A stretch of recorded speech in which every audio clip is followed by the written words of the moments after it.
Yeah. Hello? Hello, Kira. Yeah. Hey, how you doing? Okay, how are you? Pretty good and pretty honored to be talking to you right about now. Okay, well, that's cool. I'm honored as well.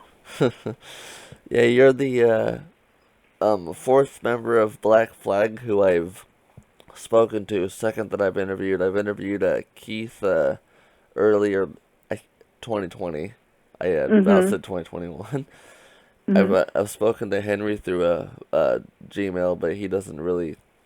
I guess he's not the type to interview people, and I'm friends with Ron on Facebook, but I'm really glad you've given me this opportunity. But before I speak about Black Flag, I found another one of the bands you were in called Twisted Roots in the Pretentious record. Yeah. Was where was the photo on the front of that? Where was that taken at? I don't know. Um, uh, I, yeah, I I ask don't know. I ask strange questions sometimes. Sorry, but I noticed that record is a lot more artsy and experimental and all that. I noticed, especially with your band Dose, you go towards that direction. What are your what are your primary influences for those bands you've been in? Well, look, Twisted Roots was really my brother's band in the sense that, he wrote many of the songs, and he was sort of, it was influenced a lot because of the fact that, well, to be honest, when you have a keyboard in the band, it creates quite a different, um, Yeah, sonic situation than when you don't. So he as a person as well as he as an instrument was a big impact on that. Um, but I guess I would say that bands in general are made up somewhat of the chemistry between the band members. So, if putting aside even the fact that often there is a band leader, um, there's also, sort of this chemistry thing that yeah, happens. So with Twisted Roots, Paul, was the band leader, and although the rest of us certainly had, influences, I wasn't told what to play on the bass lines per se. Um, and in Black Flag, Greg was the songwriter and very much the sort of leader of the band. I mean, in Doze, it was different um, because I was potentially a 50% member of that, although Mike has a strong personality, and I don't necessarily didn't necessarily battle to jockey for positions, but we had a lot more joint songwriting going on and stuff like that. So influences happened because of that. So as to what my personal influences are, I think that that's a lot. People say they listen to this music or they like these players.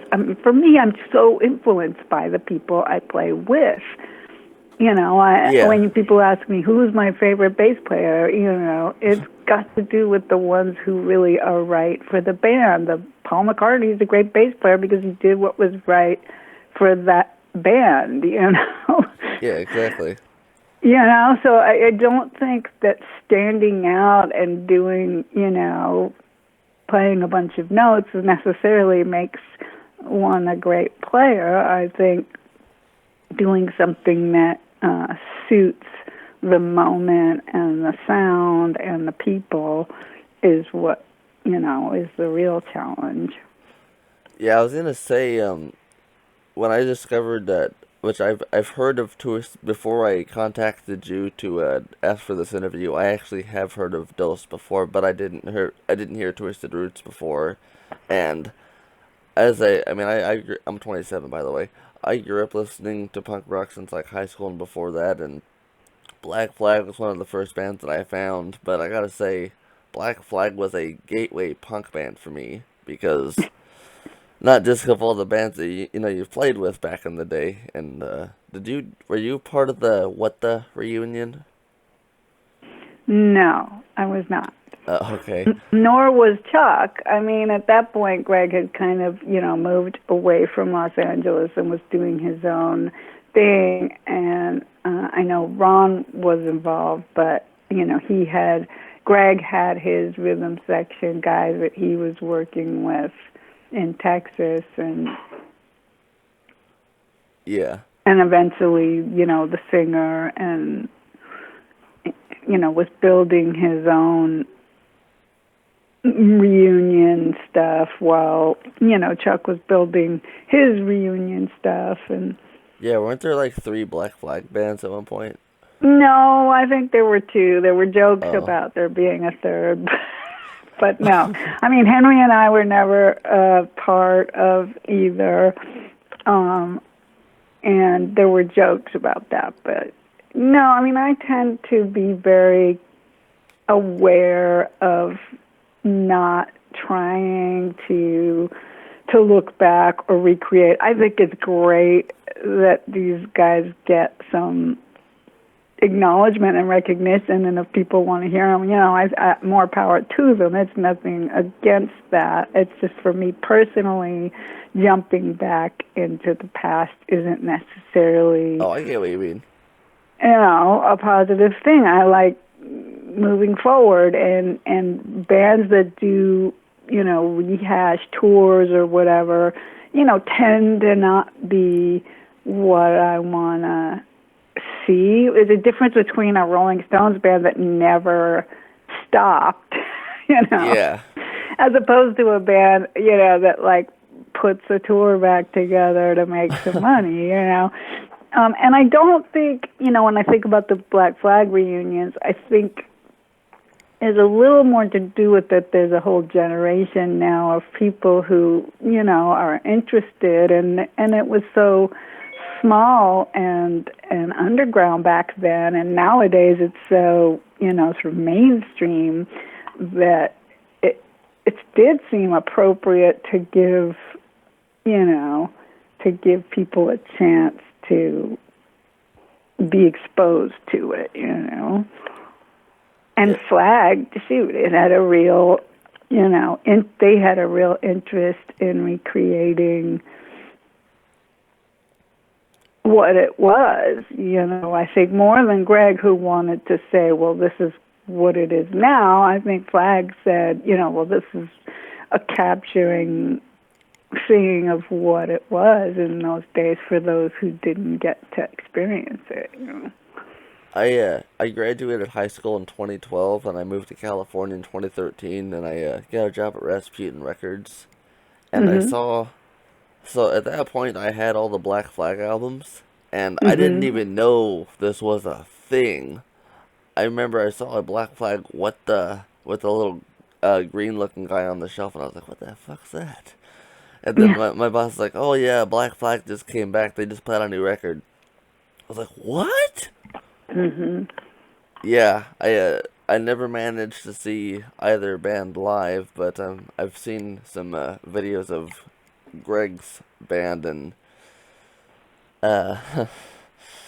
yeah, I mean, I don't mean to be rude to anyone out there, but No, of course not. I mean, look, and I've seen Keith's band, musical and I'm just taste blown is away by musical his. taste. That's what's cool about it in a way. You can have whatever musical taste you want. Like I saw Flag's first gig. They literally played at the same place in Redondo Beach that was Black Flag's first gig. So there was and I showed up mostly just because I hadn't seen the guys. I hadn't seen Bill in a long, Oh, this is the long one time. Keith has. Keith and them. Flag. Sorry? Is a Flag Keith Morris's?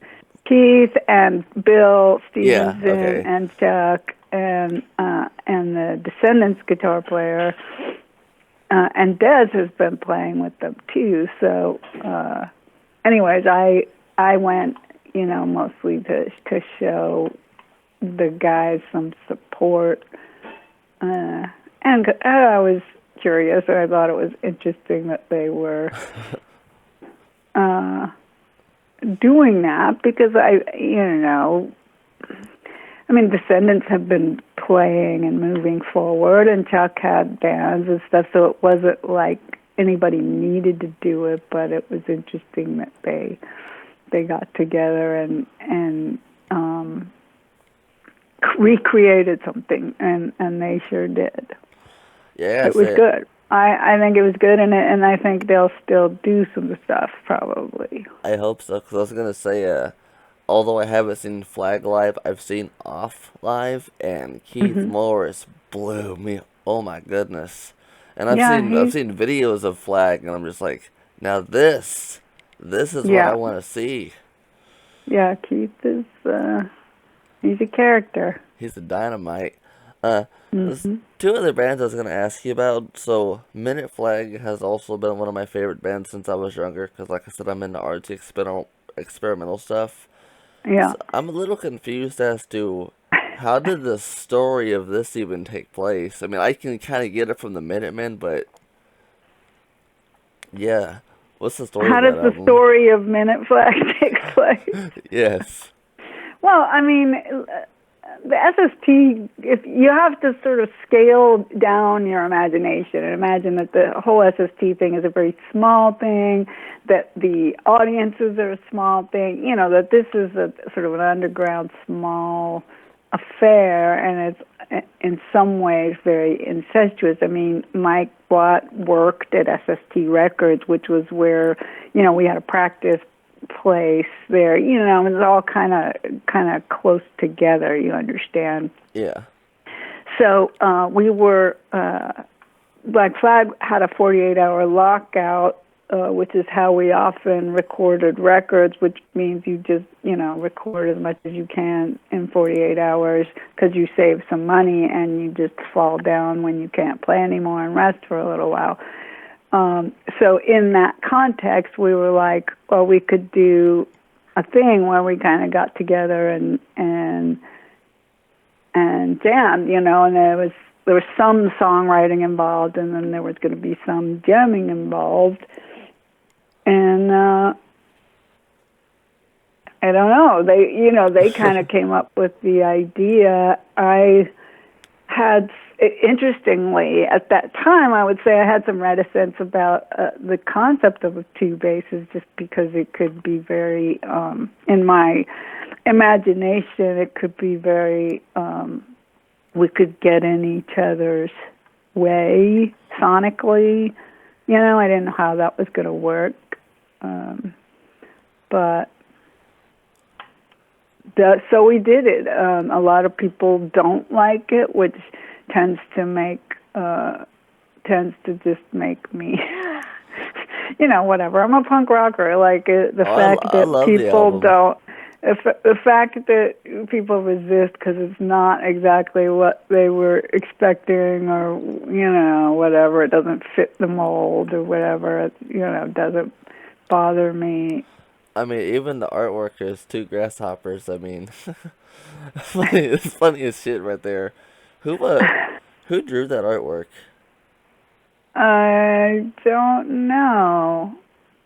I'm sure credit is given there. Was it Raymond Pettibone, maybe? I know could have been, although I wouldn't. Off the top of my head, it doesn't. Is it really his style? Yeah, I get I'm bringing it up on my screen too.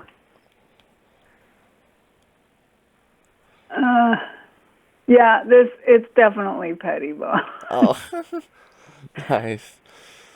It's got that bit of a sarcastic humor with the two grasshoppers, so kind of fits. Yeah, and it's also the text and his handwriting that I was responding to. Another question I had for you. So, and this is another band that I've read that you played it, and I interviewed, Mugger of Nig-Heist? Yeah. I interviewed him about 2 months ago, and I just, sometimes during my interviews, I like to go to Wikipedia or just places on the net where either I find contradicting stories or something, and just have you heard of Loudwire and their series called Wikipedia Fact or Fiction? Pretty much what I like to, Mm, huh? it doesn't ring a bell. Pretty much, I'm gonna ask you a couple questions and just verify if it's. There's a lot of bullshit on the internet, but I asked Mugger this, and he just told me he couldn't recall because Right, Nig-Heist has been a while. But right. did you ever play in Nig-Heist? One gig, I played bass behind the amp because the road crew generally would play bass, and it used to be that Chuck would play the bass, um, and so what we had was the promoter of the gig in London in 1984 stood up and held the bass, and I played behind the amp. So yes, one gig I did. You wait, you played behind the amp? Yes, because you couldn't have a girl in Nig-Heist. It just It's it true wouldn't then what I read. didn't suit the band. But the guy that we had doing it, he didn't know the songs. He didn't have time to know the songs or whatever. So the solution was to have me play behind the amp. Made people Wow. mad too. They were dropping cans of beer on my head from above and stuff. People don't like to be tricked. Damn. Yeah, I asked Mugger that, and he was like, I think I remember it, but I don't really know. I didn't realize that the last time he was in punk was back in '85 when I mean I know he owned part of SST, but I didn't realize that was his only group. But yeah, No, he was the sound guy for Black Flag for a long time, and in that context, he started doing Nig-Heist sort of for fun because being road crew is not, it's not that much fun in the scheme of things. So it was a way of having some fun, and it was always sort of a rotating crew of people. In like then the up and coming road crew guy took over on drums, and Bill, our drummer from Black Flag, played guitar. Bill Stevenson played guitar, and Mugger was always the singer. for a Nig-Heist. Yeah. Interesting. This next question, I'm sure you've probably gotten this a couple times since you've been in music, but from my personal experience, since I'm 27 and I wasn't in the original scene, a few friends have also requested me to ask you this. Hmm. Um, how many girls back in the original punk rock scene do you remember being, like, you were the bassist of Black Flag? I don't really, I mean, I know like Lorna Doom of the Germs, Polystyrene of X-Ray Specs. Were there many females or women in the punk scene back then in the bands, or?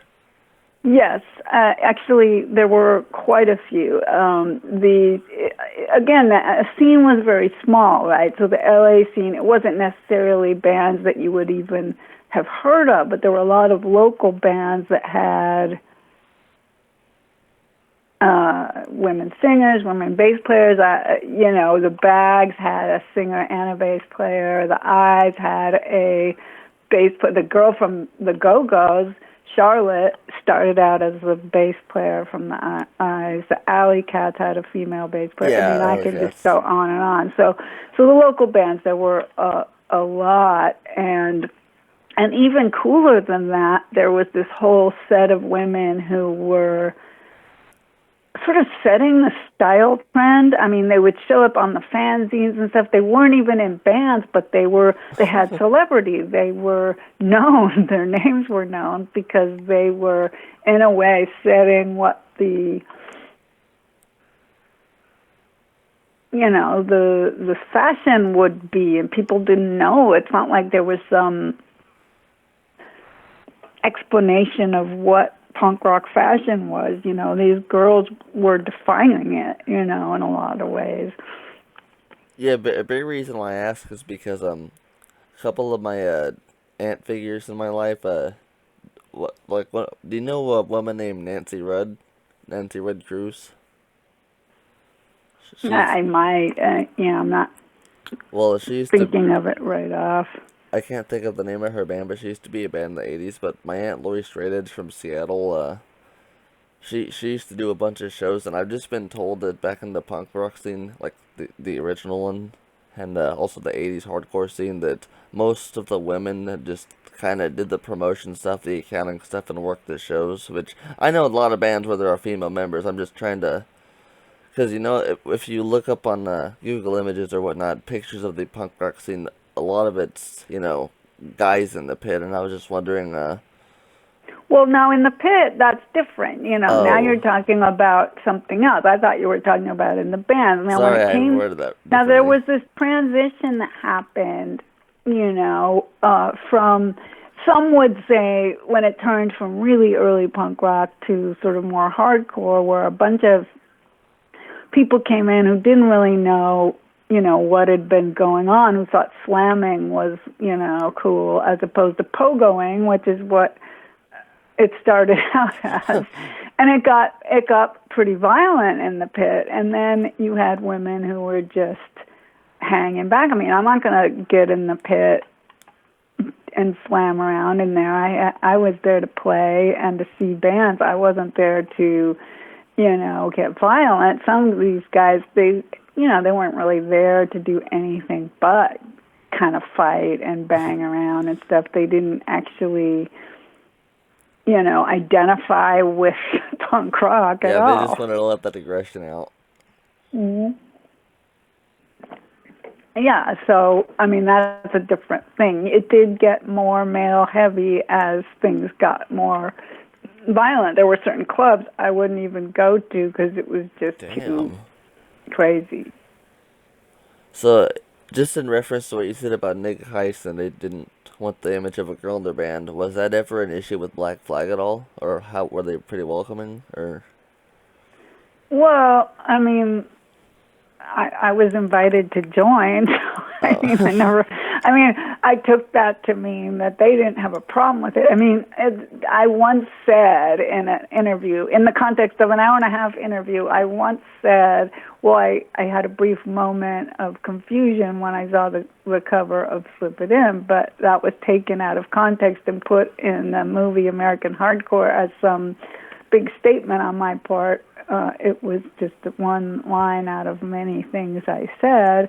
And the truth is that, yeah, I mean, if you look at, say, Pettibone's artwork, there's some perspectives on yeah, women that, you could perceive as anti-women. Although Raymond is actually, he's fine, and he's a good guy, and he's accepting. So, I think that some things, it's either like a shock value thing, or it's a being contrary, but shaking things up to, norms were meant to be abused and shaken up, and there was a lot of that. But no, I never felt that my status as a woman was at all a factor. I mean, I struggled very early with my hand physically, and nobody ever was like looked at me like, you better not be a wimp. I felt that way about myself. oh, you did?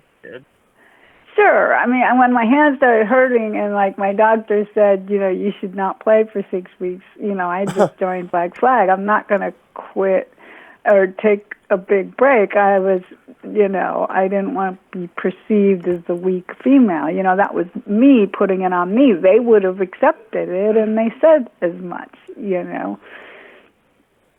But Yeah. I couldn't accept that. Damn. That's very interesting. Yeah, I always you're the second. I think you're the second female in punk I've interviewed so far. I try to get the perspective because most of the bands that I talk to are most of the guys like DI, Adolescents. I've spoken to most of Black Flag. Well, not most of Black Flag. There's been a lot of members of Black Flag, but Yeah. yes, it's nice to get that from a different perspective. And I've had a few friends who wanted me to ask you what it was like being in the punk scene and all that, because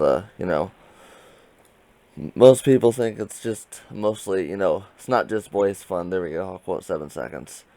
Um, Well, I do get asked that question. What was it like being a girl in Black Flag and stuff? And obviously, I have no perspective. I don't know what it's like to be a male in Black Flag. yeah, it's like But I would say this: in as much as I was somewhat of a lesser member, because the band was already established and because the songwriting wasn't really, for the most part, I didn't write the songs and stuff, so my rank, if you will, if there was a rank, was towards the bottom. I was the new kid for a while, blah, blah, blah. So I don't think it was as much, if there was a lower status, it was as much because I was the newer person who didn't write a lot of songs. Chuck was not only the original bass player, but he was the manager during the time that I was in the band. oh, So his status kind of remained, so I just don't think it really had much to do with me being female as me just being sort of the new bass player. And as you say, there were a lot of members. So like if you mention Chuck Biscuits as a drummer and his status in the band, I don't think mine was less than. well, I don't think I'd ask the question, what was it like? I think, now this is based on, I wasn't there, just the movies that I've watched. Like, have you saw that movie, Suburbia, which apparently is staged? There's a scene in it, in the DI live show, where this girl pretty much gets her dress torn apart and, obliterated in the pit. And I would have, instead of asking you what was it like in Black Flag, maybe did you feel safe? And this is coming from the perspective of someone who has watched the movies and wasn't there. Like, Yeah, yeah. how violent really was it? Yeah, no, it wasn't particularly safe, but being a woman, truth be told, isn't particularly safe, dude. Like, I'm like walking down the street at night isn't particularly safe for me right now. yeah, I know I what you live in mean. LA, so no, it wasn't particularly safe. It was there was I was slammed against the bar in London. I was attacked in bathrooms. Yeah, there was Jesus. that. There was that stuff. Again, I'm not sure it doesn't happen to the scrawny guy either, but I can't say. I don't have that perspective. But yeah, I mean, women are more vulnerable in every situation they find themselves. So I guess I never really saw that as particular to even punk rock. I got banged around in high school. Did you did you grow up in LA? Since I was in junior high. Yeah. Damn. Yeah, I've never lived in Los Angeles, but in 2013 I moved to San Francisco for about a good year and a half. That's right. As I was saying in the beginning of this, Black Flag was like a gateway punk band for me, because not just of the band y'all played with back then, but I'm the type of person who, well, as you can see here, I look up all the members, and I found, Keith Morris, he had Midget Handjob, which was an artsy band. Henry Yeah. Rollins had some stuff in the spoken word, and your stuff with Twisted Roots. Those Black Flag is just all the members and just all the various, groups and affiliations. Total gateway punk band right there. Yeah, no, and I see what you mean. It's sometimes you have, and I think this is true. So why when people ask me sort of why is, punk rock bigger now than it was then, like what happened to have it turn into some, why have people heard of Black Flag right now? 500 people was a lot to come to our shows back then, right? So, and the answer, I think, is because much bigger bands later, like Nirvana and the Chili Peppers and like that, you ask them what were their influences, and they would say the LA punk rock scene. They would say Black Flag, like they would reach back, right? Like that is why there's this sort of historic interest, like what you did, is like people, that was their gateway where they were like, oh, I wonder what that was about, and they go check out the things that their bands they like, what were they into. Yeah, I remember the first two Black Flag records I ever got, well, three. The first one was the Yellow album, Jealous Again, because of the movie American Hardcore.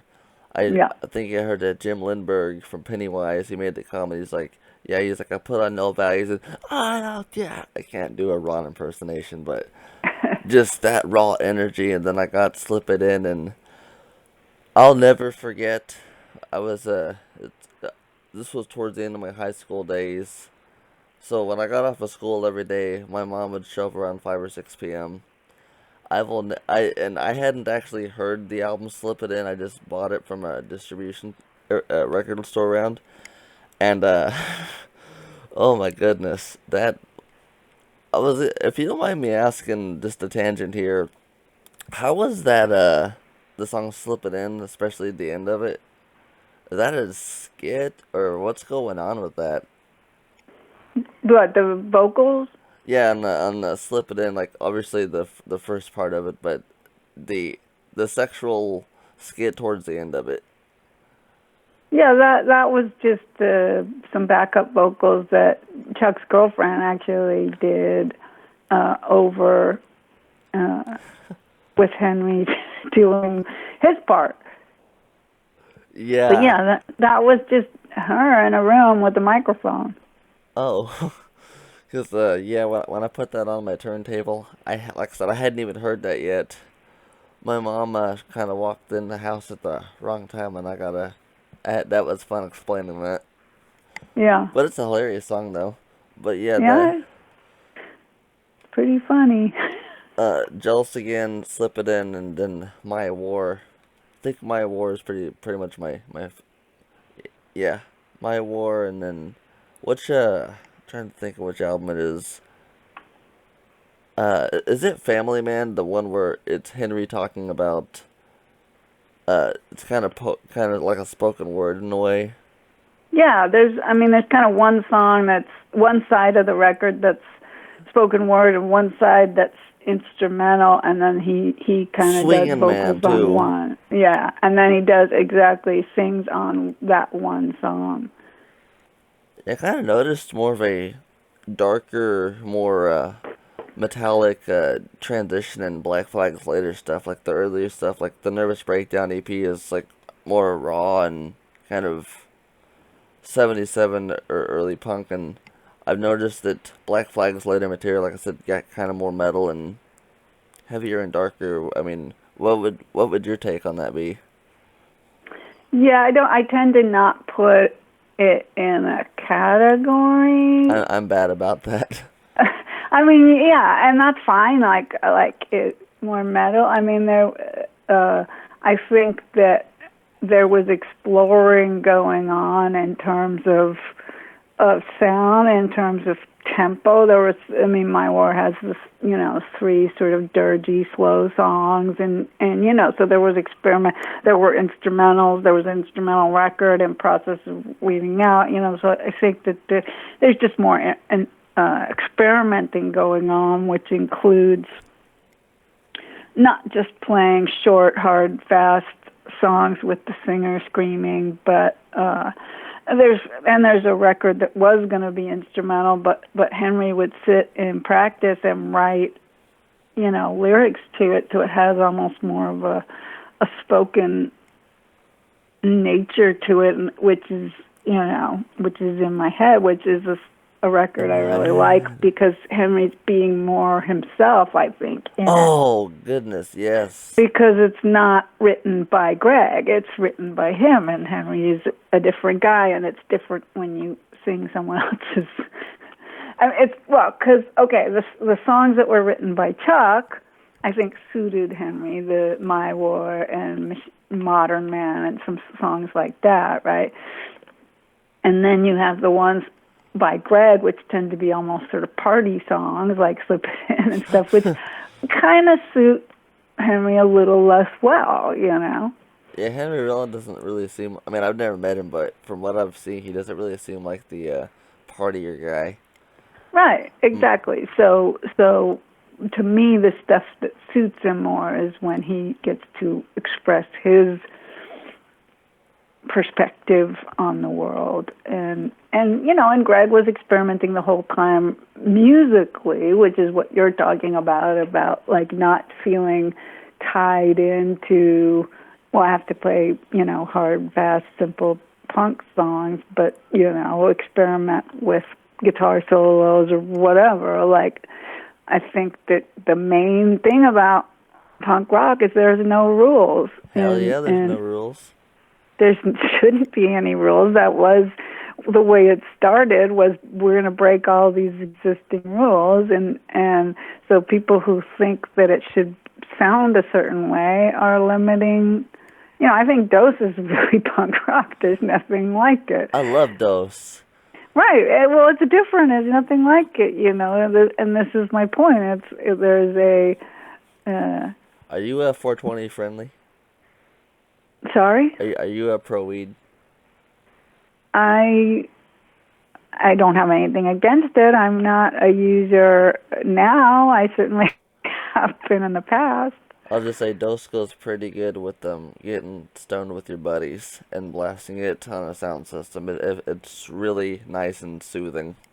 Yeah, it's funny because one of the real big impetuses about Dose was that I had two young nephews, and I had moved to Connecticut for a year after college, and I was afraid they were going to forget me. So I was recording these bedtime stories, and I would do basses intertwined, like two basses intertwined, for them to listen to as they went to sleep, because I thought it was very soothing. And the first Dose record has several of those pieces from that. Like, that was the start of some of our early stuff, because I thought it was just that. It was soothing and calm. And I think Dose branched out from that and started to do, some stuff that maybe wasn't quite as calm and soothing. But we experimented with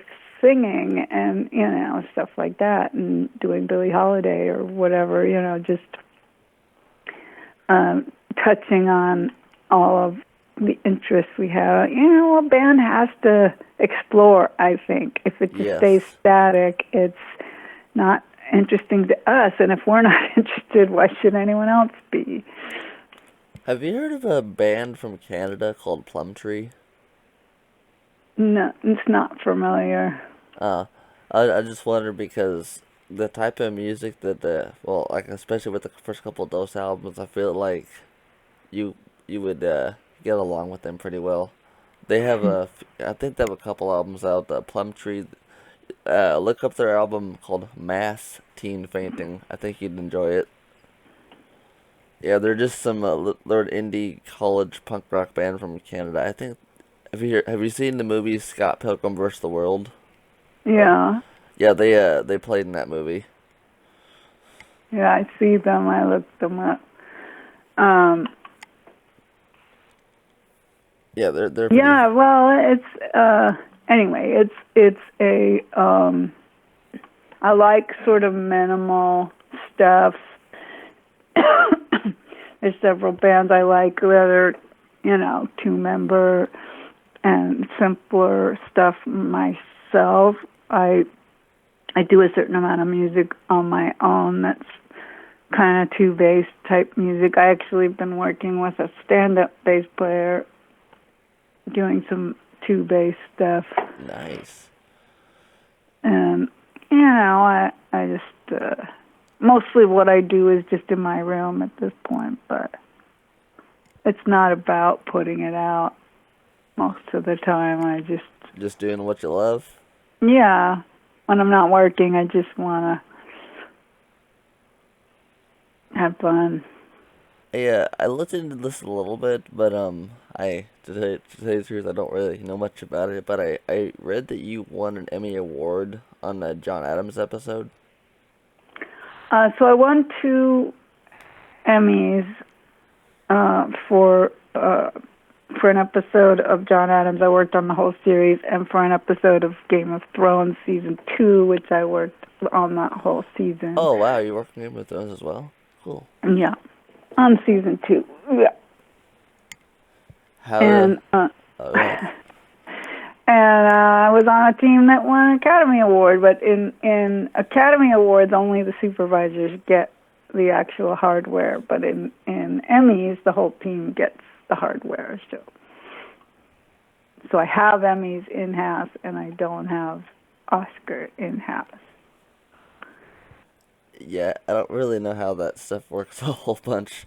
Well, that's how it works. It's like only the sound supervisor gets a sound award in the Oscars, but the whole team Oh yeah, sorry. gets acknowledged. So we were nominated actually last year for the movie called Joker, but didn't win. Oh, I'm sorry to hear that. Yeah. Well, we're it's nice to have work acknowledged, but you can do good work and not have anyone notice, just like you can play good music and not have anyone notice. Let's see if my computer will load. Apparently it's not going to load. So, one last thing I was going to ask you here, since we've been on for about 45 minutes, which, sorry I keep stuttering. I woke up yesterday at noon, and I've kind of been up since then because I've got insomnia, and up here in Illinois I'm kind of snowed in. But do you have any other? Oh, Sex Sick. That's the other band I was going to mention to you, because I looked up I tried to look up some information on it, and I couldn't.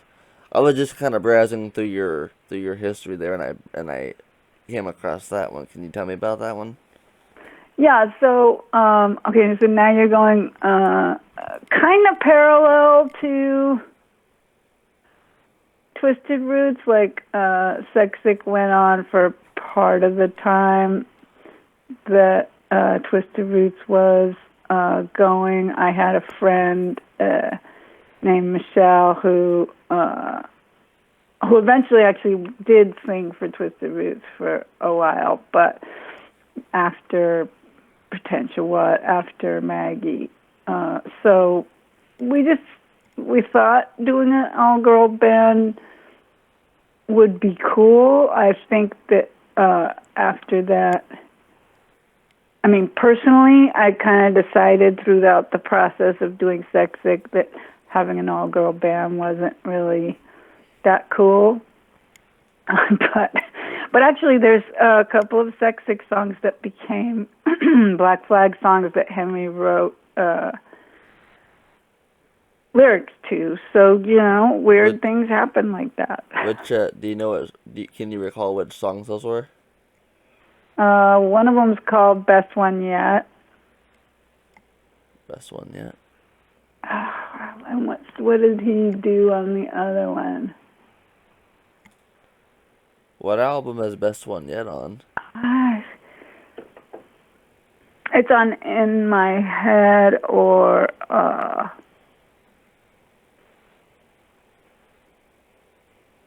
Loose Knot. One of those. I don't remember. I'm trying to think if I even listened to Loose Knot. I'm pretty sure I have at some point. I'm sure.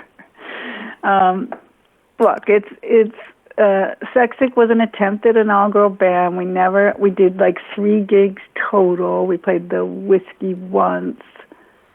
It was one of those just never really got off the ground because girls are tricky. Tricky? The thing I struggled with is that it was hard for the girls to behave like treat it more like kind of a professionally kind of, and I don't mean professionally like you're going to make money, but like take it seriously in the way, like they would, be too tired, or they would show up late, or that there just wasn't the, sort of treating it like this is your thing. You show up to practice. You do you do the work. You practice your guitar. You take care of your gear. Yeah. Some of that stuff just became hard, and then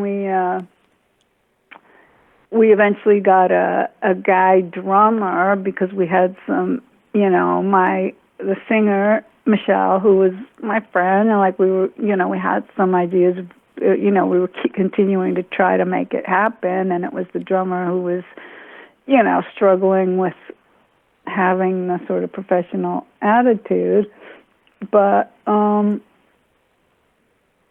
it just got to where you sort of feel like you're dragging along, and then she and I sort of started to play with my brother and do a version of Twisted Roots, and we move on. Interesting. I mean, I played in a lot of bands, during the punk rock time, and it was all good for me. I learned stuff, like I told you, from everyone I played with. Character building? Character building? Well, yeah, or just musically building, I mean, I was learning how to write songs and learning how to sing and play at the same time, or whatever. Not just character. My God, my character was the slowest developing. Well, when I meant character, I meant like just it was a learning experience. Yes, absolutely. Yeah, just that's different what I meant. kinds of learning. Some of it more musical, some of it more logistical. What works in being in a band, and how. I mean, shoot, it's like a marriage of several people, and the idea that people can hold that together is incredibly unrealistic, and I'm shocked that bands hold together when they do, because the truth is that you're trying to hold together a group of people with wildly different ideas and backgrounds and and where they want to go with it, so with Black Flag, the cool thing is, for a while we were really in sync, and we busted our ass. We made a bunch of records. We did a bunch of touring, and it clicked. And those for a long time we did too. Speaking of the touring thing, so did you did you have to sleep and share in the tour van with the rest of the guys, or how did that work? Well, yeah, I didn't get special accommodations. Yes, I mean. Sorry if these questions are. No, it's okay. I'm just saying, yes. The best place to be in the van with a bunch of guys is the driver's seat, by the way, which I evolved into that position. I was not there early on. I mean, basically y'all just laying like sardines in the van at the beginning on top of the equipment. Eventually we had a Ryder truck we were bringing with a PA system, and the gear could be in there, and then we could lie like sardines on the ground of the van, or take turns sitting up in the 2 chairs, and then as for sleeping accommodations, that would depend. Sometimes the drive between 2 shows were so long that we'd have to just leave after the gig and drive. Other times, if we could stay in town, we would ask people if they had a floor we could crash on, And what I would try to do is stay in the van and have the guys go crash on the floor and get a little privacy. But that worked sometimes and didn't work sometimes. And then I often just took sink baths at the clubs when I got there because I didn't want to fight people for shower time because that seemed ridiculous. Because people would stay up, like, waiting for access to the shower. And I'm like, no, I'm going to rest and then get to the club and wash my hair in the sink, you know. And, you know, I'd have the girls' bathroom to myself, so. Do you have any outstanding memories from the church? I don't think I ever, well, I certainly never played there. I might have gone to a gig there, but that was before my time. Oh, it was like so. That was that the 70s Black Flag or 80s? Well, they got yes, they got kicked out of several of their locations by the police, including after I was in the band. So we would end up having to move and change and get a new office and a new practice pad, and the church, it was in Redondo Beach, and they got kicked out of Redondo Beach before I was in the band. I wonder what that place looks like today. I think I've seen pictures, but I'm not sure. I wonder if is it still there? Like, is it still standing? I'm sure they've probably renovated it by now. Don't know, probably. Redondo Beach is pretty upscale. Interesting. Next time I'm in LA, I'll try to look that up. But is there anything else you wanted to add to this at all? No, I think we've covered a lot of ground. What do you think? Absolutely, and I really, really, really appreciate you doing this with me. Sure. I'm just excited because I got this opportunity.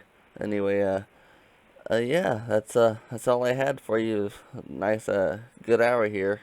Thank you. Yeah, you did great, and I hope that you got. And if you come up with something that you really wish you would have asked, feel free to follow up. That's fine. Absolutely.